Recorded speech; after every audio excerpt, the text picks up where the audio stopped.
తాతయ్య తాటిపండ్లు తెచ్చాడు. మన ఇద్దరం ఈక్వల్ కాబట్టి మన ఇద్దరం ఈక్వల్ గా పంచుకుందాం. ఓకేనా? నీకొకటి, నాకొకటి. ఓకే.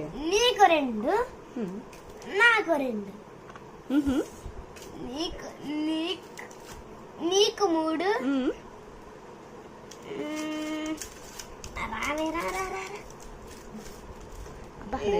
నాకు 3.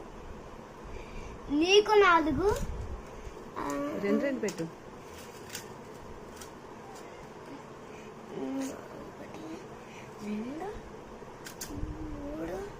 3, 4.